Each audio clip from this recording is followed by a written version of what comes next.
Welcome to A Scrap Life, a podcast solely focused on the hustlers, grinders, operators, and business owners who live and breathe the scrap metal industry every day. Here is your host, Brett Eckhart. All right, Bulls versus Bears, October 2024. We're about 5 weeks away from the excitement of an election. I know who I want to win, but we don't have to talk about that. I mean, I'm an American American flag hat wearing, for all you guys out there, it's who I'm voting for. We won't get into that. But that being said, that's not what we're here to talk about. We're here to talk about scrap. And that's why I brought Chad Ellerbrock from the Best Scrap Ever to break it down for us. What's going on, man? Well, there's no doubt that the politics of whether it's the tariffs or what's going on with potential wars, all these things can definitely affect the scrap market. So it shall be an interesting, whatever we got till election day here on out. It's going to be an interesting wild ride for the next 5-6 weeks. I have no doubt. And who knows what it's going to bring. But if last week was any indication of the commodities market, shit, it's going to be, it's crazy out there. I went from betting Nick Snyder at 430 copper that we wouldn't see 5 or we wouldn't see 450 by October. One day later, we're at 450. And I was like, well, that was a fucking fast $100 to lose. And then it just kept going. I think we hit like just shy of 465. I was like, well, how about that? It took us 2 days to get there. So that being said, if copper is any indication, if the strength of what China's trying to pull off monetary policy wise, and fiscal easing or whatever you want to say, that's going on over there, man, I get that's got to be part of the bull case this month. I heard Xi Jinping listened to our podcast, and we were so bearish about China and all the negative things, steel being everywhere in the world, that they said, "Oh man, if we're having that kind of effect on those guys, we got to turn this thing around and put a little stimulus." Yeah, you hear that, Argus? We're pumping your charts. We're trying to let everybody know about you guys. We got the Chinese are listening to this thing. They're trying to figure out, what our opinion is. So we could use a sponsor around this joint. Give us a call. We're open to discuss. I got 9 bull points and a whopping 1 bear point today, which means the market should be up like 50. Right? Okay, yeah. But I think it's well, at least we got some positivity to speak of. So let's get this party started. Yeah. So let's start off the Dow Jones Industrial Average out of the way. Let's go. What's that? With the bull point, you need the bear point out. Or you can go bull first. Well, I think we should.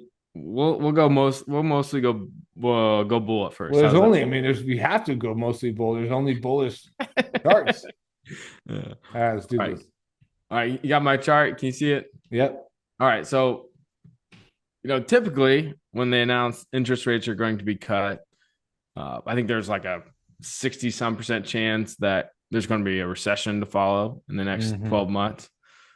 But we're at all-time highs, and we just had new all-time highs in the Dow Jones Industrial Average in the month of September. So, what's odd, Brett, is I've talked to a lot of different scrap dealers, all different parts of the country that participate in all different sectors of the different industries, from agriculture to automotive to construction, and verbatim, I've heard my busheling accounts, my industrial accounts are down 20 to 40%. Volume wise, right? Volume wise. Yep. Yeah. And so I'm looking at this chart, the Dow Jones Industrial Average, all-time highs. I'm looking at the consumer confidence. So that's this one. It's consumer confidence, second bull point, went from July of 66 to up to 70.1 in September. These charts are saying like, wow, things are pretty rosy. But I'm not sensing that when I actually talk to the trade. Where are you at? Yeah, mill cancellation orders, right? Which is never bullish for scrap going into the next month, because that means that they want to cut you off before, because they don't know, or they feel like it's going to be down, or shredders lowering prices, before the month even starts. If you hear me, you know who you are. We never used to have to worry about that, but I guess we now have to do it because everybody's fucking scared of their own shadow. Um, and so yeah, that doesn't bode well for a positive trade going into the month. But I also feel like if you've got some scrap and you've got quality scrap, which we can talk about a little bit later, then I think, have more leverage than you think you do. And we'll see if the charts bear it out. But I think that there's a certain amount of bullishness that maybe doesn't show up in October, but could show up in November, depending on some elections and depending on kind of what happens. But if you just watch the charts and you just pay attention to what's going on, depending on um, what the steel mills do as far as outages and maintenance, and if some of this stuff comes back online, the volume's not there to support, pushing the prices lower. So if there's any, even a meager demand, I feel like, there's some bullishness in the future. Well, let's talk about hot roll pricing next. And I've picked on you for the last year or so about I'm used to lower lows, Yeah. right? Yeah. Uh, September, we had a higher high twice. So we had a higher high in August, and then we have a higher high in September. So you can see that trend is going a different direction now. So Yeah. doesn't mean it's going to continue, but it definitely is a change of direction if you look at the last year. So as you look at the hot rolled coil busheling spread and as it climbs, then essentially that's telling people that obviously the spread is widening, which means that they're either getting more for their hot roll than you're getting for your scrap, or or what? What's the other side of that coin? Well, Brett, there's an old saying in the scrap Or world. If the steel mills are making money, the scrap guys are making money. So let's not count yeah. our shekels here. Well, I just was saying, like, or I mean, somebody's making money and somebody ain't, right? So just saying, I'm just out here for the little guy, man. The guy trying to fucking get ahead in life. But just want everybody to be well aware that somebody's making money, it just ain't you. Well, on the political side, we had some changes. So we've always had the 232 tariffs, and it's changed. Canada, Mexico had some lesser tariffs, and then recently, I think 3 months ago, there was a change to Mexico's tariff, in that it only applies to melt and pour, meaning if the steel, before they were bringing Chinese steel going through Mexico and then up to the States. Mhm. Well, about 90 days ago, they implemented new laws. Our new part of that tariff says melt and pour, meaning it had to be melted and poured in that country to come across the border. And that's had an impact. That slowed down about 120, 140,000 tons a month of steel coming in from Mexico. So you can see this chart we're looking at now is imports. U.S. steel imports have fallen. They were as high as 25% in May. Now they're close to 21%. What is your position on that? I mean, just like, obviously you work for a domestic steel company, manufacturing and amongst other things, but I mean, tariffs from a strategic standpoint do they make sense? Is it from a growth standpoint, if you limit the incoming, products, I mean, yeah, you may temporarily boost your your local economy, but does it, at the end of the day, does it hamper you as a whole? Or do you feel Well, like what's your opinion? I probably have an unpopular opinion because the Chinese have subsidized their steel industry, and Correct. people say, "Oh, that's bad." We should have tariffs, but if we're honest, in America, we subsidize our agriculture. So our agriculture industry. So whether it's good or bad, I think you could say, "Hey, we have certain tax breaks. We help the farmers in our country, and it's no different than the Chinese help their steel producers. They do it differently, right? Being more of a communist country, but it's that kind of that same tone. So I think if we didn't have tariffs, I think there would be a lot less steel making in the United States without a doubt. It's just hard to compete with a subsidized Well, product. it goes back to what do you have an abundance of? Like Yeah. what can do you have an abundance of as a country that you have the ability to export at a cheaper rate than, and in the Chinese economy or some of these other economies, they have a say lower environmental standards.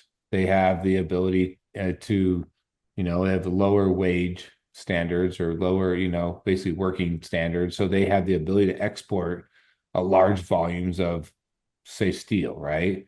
We have an overabundance of agricultural products, right? I mean, the US is very fertile soil. We have, very, modern farming practices. So it's just so for everybody out there that likes to rip on, the steel imports. I mean, just remember, like it's like the pot calling the kettle black. Like we're doing the same thing just with other commodities. It's still commodity. It's just a different game, right? So I mean and I'm not arguing for or against it, right? Like I'm pro America. I want to see America be strong. I want to see us do what we do. And I'm just always curious, like to just get somebody else's input and be like, hey, what do you think about this or that? Yeah, it's a valid question. And so we talked a little bit at the beginning, but China, unbelievable, right? So Yeah. they this month they announced, hey, we were so bearish on this last podcast about China just dumping steel all over and them going into a recession. Well, they haven't done a lot of stimulus. They did a lot of lockdowns, but not a lot of stimulus during COVID, where we did Hmm. a lot of stimulus obviously during in the United States during COVID and post. And so this is their first real stimulus since COVID. And literally overnight, you've seen steel rebar where this chart went from it's up close to 9%. So unbelievable, right? When we can keep rolling right into non-ferrous. On the non-ferrous side, we had copper go up 7.9%. Oh So yeah. it went from 416 to 449. So what do you think on some of these non-ferrous ones like copper? Do you think this is sustainable or do you think this is just a blip? Man. I mean, it probably depends on the faucet, right? The Chinese faucet, the money faucet. I mean, if basically if they're lowering the short-term interest rate, which allows traders to trade, right? And carry less, basically carry less cash to cover their to cover their margins. Like they've got the ability to turn that faucet on at right now as much as they want to. So as soon as I think that I've got it figured out, then I'm like, oh, but I've been sitting there the same guy that's been pounding the drum of like when the Chinese want to, like they can turn it on, right? Yeah. It just feels like sometimes when you're either investing or talking about things, you're early to the party. And it feels like maybe they finally, as much as we've been talking about it, weekly, monthly, that the Chinese, when they're ready to turn it on, like watch out because they can move the market in a big way, and you're watching what they're doing, and to keep in mind that this is a pretty big stimulus package for them. The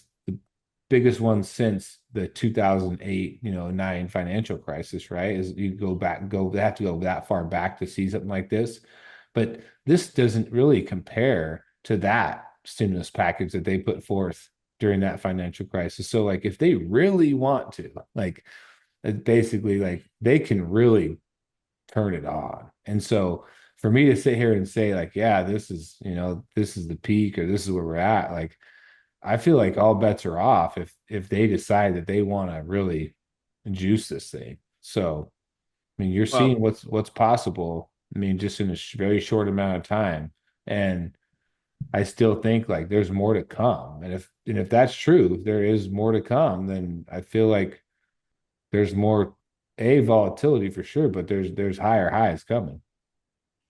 well, for me, when I think back to Ferris, I see this chart and I think, wow, when copper goes from $5 to $4 a pound in a very short amount of time, 60 days, the scrap dealer is not that doesn't have a dollar margin when they're buying, number one copper, right? So No. they're really when they get when it goes down that much, if you didn't sell, which we all you're not going to sell everything, like it's really hard to sell at $4 because you're like, you're underwater. There's no line about that. But when we get a 50% jump the other way in a very short amount of time, maybe you're back at break even, right? Or Yeah. maybe you bought some at that four, and now you got maybe your overall position's a little bit of profitable again. So I think this gives the small dealer, the guy that's shipping 500 to 1,000 tons of shred feed a month. This is a big deal, and this might change their position to let a half a load of copper go to give them some holding power on the shred feed. Yeah. So No, and that speaks to your experience in the market, and it speaks to, what just at least on how the non-ferrous can affect the ferrous markets, right? And I think that your big players are going to move material. It's just what they do. They got shredders, they got big capital investments. Like they're trying to shred to the ground. They're trying to, sell into the same market they're buying in, because you're talking about, thousands and thousands of tons, right? Tens of thousands of tons. The small guys, those medium guys, I mean, you're talking about 1,500 to 1,000 to maybe 10,000 ton or whatever that is, right? Like, you think about, say, 10,000 ton at even, let's say, 5,000 ton, which is still a lot of material, to yeah, move in a month for sure, is even at $300 a ton is 1.5 million. I mean, a couple loads of copper, and you move a couple loads of copper off, and you can sit on a lot of ferrous scrap. yeah, Your carry over the next month, if you feel bullish on where this thing's going, it gives you a little more staying power, especially if you get a good jump in copper and you're able to kind of time it. You don't have to time it perfect, just time it half-assed right. And you've got a little bit of juice in it. So yeah, to your point, like they do affect each other. And I think that that's going to be the telltale sign is, the it, I always feel like steel mills need both. They need the big guys, because those are the guys going to get them the majority of their tons, but they need the small, medium-sized guys, because that's how they're going to average the price down and get it right. And at least that's my outside guy looking in opinion, but you need both. And if the small guy, medium guys aren't playing ball, then and that there's definitely some, and if the supply isn't there like it has been, then there's room for this thing to go up.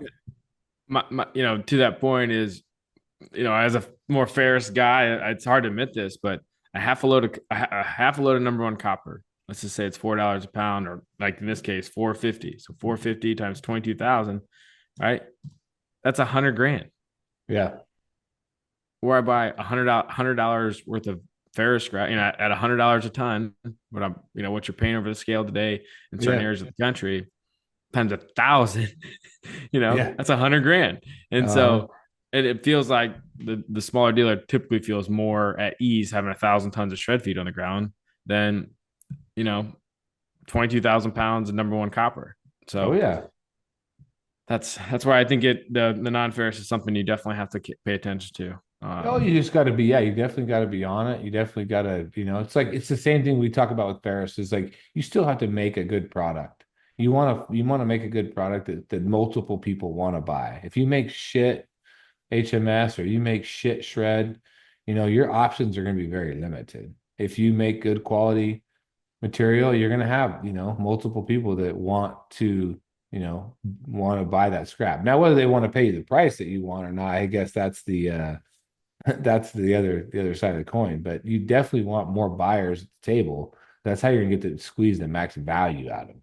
So Yeah. So let's keep on the non-ferrous train. Aluminum this is up 4.8%, around 2,500 a ton, all the way up to $2,600 a ton.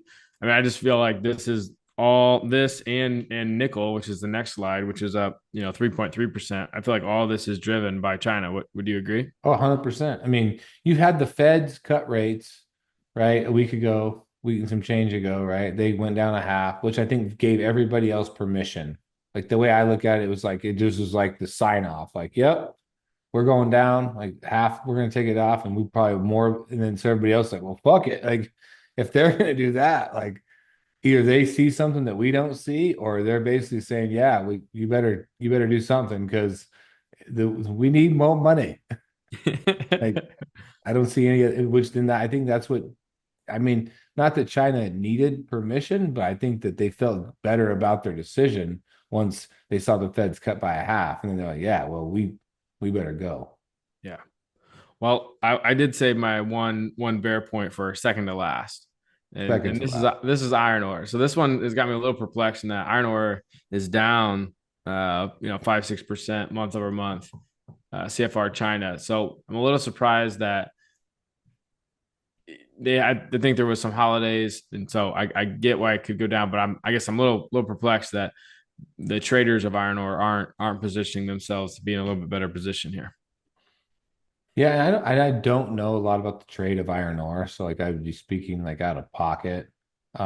Why this didn't chase the market like everything else has, but do you think that it has something to do with like iron ore trades are probably much larger trades than say, your typical, and I say larger in like if, on a transaction size versus say your other, like your rebar trade is and your copper trade. I mean, it's multiple transactions that add up to, a cumulative total versus say, I feel like iron ore it's probably really big trades that gotta go through the system. So you may not see that like real quick move. I mean, I don't know. I wonder if that doesn't have something to do with it. Well, I know I know that it's a very tradable market and there's a lot of speculation done, but I don't know. I'm not sure what's driving that, but I think it's noteworthy on my bear point.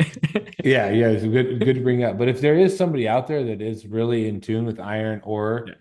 that's listening, by all means, like if you've got some knowledge you want to drop on Chad or myself, like probably myself, Chad probably knows, but if you got some knowledge you want to drop on us, please don't hesitate to send it our way and say, hey, this is kind of what we're thinking, or this is why this has been slow to react or won't react or whatever the case may be. But this is the one point that I was reading, I think in a Zero Hedge article, they were saying, be careful about this whole Chinese commodities trade, because they're like, if you're paying attention, to these short-term moves, they said, look at iron ore, it's fucking barely budged. And so it was kind of one of those like, the, I don't know, just the what do they call it? Um the canary in the coal mine, or the whatever, like the anomaly, that just be aware that this still exists and it's not moving, and it's a big chunk of what should be moving on a deal like this. I read I don't know how noteworthy it was or trusting it was. It was a Zero Hedge article, and it was like, and it had China's futures just go straight up, right up to resistance, and it was like, all right, now every trader short again. But their same thing, they were talking about how every Chinese short was just getting his face ripped off. Like the largest short margin covering since 2008-9 collapse, right? It was like you never see anything like that. All right, so I'm going to end up on a super bullish point here, and this is the Turkey heavy melt 80/20 chart, and so we're only up just 1%, 0.9%. We were at 369 to 373. But I want to share what Argus had to say regarding this chart. And it said scrap exporters, so they're talking about the East Coast scrap exporters, remain bullish and look to be considerable price increase throughout October, which is really good news. Yeah. In addition to the Chinese recovery and increase in Turkey rebar prices around $50 a ton in the past 5 weeks, there's a strong contango in the LME 2 months futures of heavy melt 80/20 contracts. This, and possibly of further U.S. interest rates cuts later this year, which we heard from Powell today, maybe not true. Yeah. And with elections out of the way in December, sports a strong possibility of increase in physical scrap bulk trading prices. So there you heard it first, folks. There might be a little juice in this thing. But I say what the old you can't go broke taking a profit. But I always say that you still got to make a profit. You still you still got to figure out how to get that done. So it's been a wild year. I mean, like I said, we're in the last quarter, right? This is like the last sprint to the finish line. So it's going to be, and it's going to be a wild one. I have no doubt, this month and then next month, election month, and the finish of the year. December is fucking usually just, I'm wondering if people even work in December anymore half the time. And because half of that thing is just, gone. So, here we go, man. Let's batten down the hatches or damn the torpedoes because it's going to be interesting. No doubt. And so we'll see what next month brings, and see if we have a little bit more volatility here over the next 30 days, because it feels like we should. If you're a scrap seller, then I hope you enjoy this podcast. I hope that there's something noteworthy you can take away. Don't hesitate to reach out and tell us what's going on in your area. And if you're a scrap buyer, I think you should be overpaying this month. I love it. All right. Anything you got? You want to end on, Chad? You good? No, I'm good. I appreciate you. Appreciate Likewise. the time today. It's been great. Hope everybody has a great trade this month. Take care. See you in November.